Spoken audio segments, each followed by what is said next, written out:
Hey everybody, today I'll be talking about Mariah Carey and how she influenced the 90s pop culture.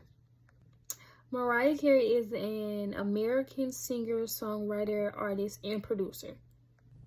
She is known for her wide vocal range and her whistle register. Mariah Carey rose to fame in the 1990s with her duet album. Mariah Carey was born on March 27th in 1970. At the age of 18, Mariah signed with Columbia Records, and her first album had 4 #1 singles.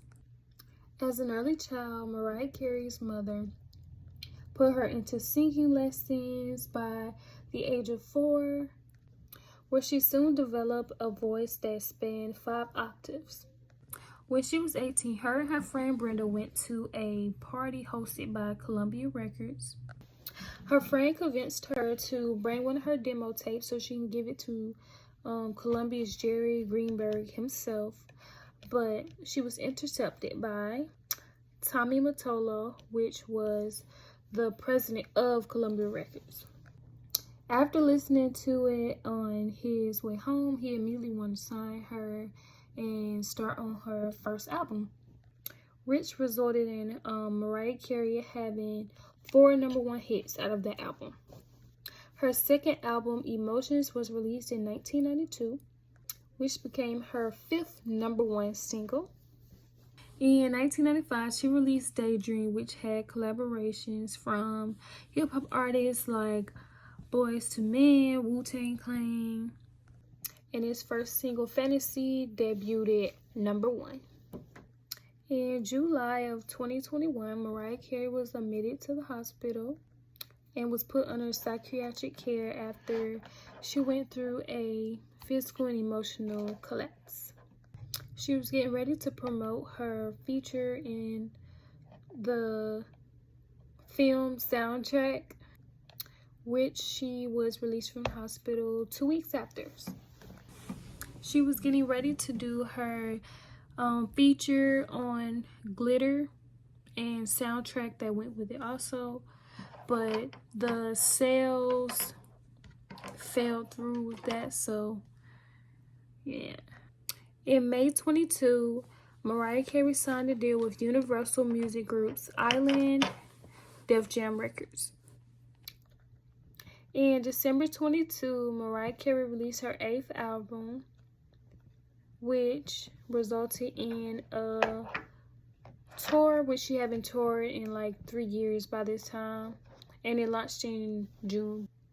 Mariah Carey surpassed Elvis Presley to become second only to the Beatles for the most #1 hit singles in the United States. Mariah Carey proved she remained one of the most top acts in the business with the release of Caution in 2008.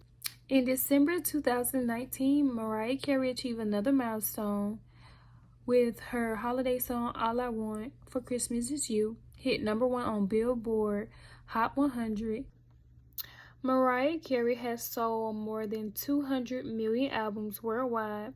She's the 3rd best-selling female artist of all time, according to the Recording Industry Association of America. In April 2018, a cover story for People, it shared her long-time secretive battle with bipolar II disorder, which she was first diagnosed with in 2001 after being hospitalized from her breakdown. And after she reached out for help, she was able to turn things around and get her mental right and take her medication regularly. She just wanted to be, well, at the time, she just wanted to just be in a great place in her mind. Mariah Carey had got married to Mottola in 1993, but then they got divorced in 1998. Then she dated a Latin singer for 3 years, but then their relationship ended also. Then she began to date the, I guess we could say, rapper and actor Nick Cannon. And then they got married after 2 months of just dating. Then they had twins in 2011. But after 6 years of marriage, they decided to separate and get a divorce in 2014. And after the divorce was finalized in 2016, Mariah Carey became engaged to an Australian businessman, James Packer. But later on in that year, they decided that they were going to split up.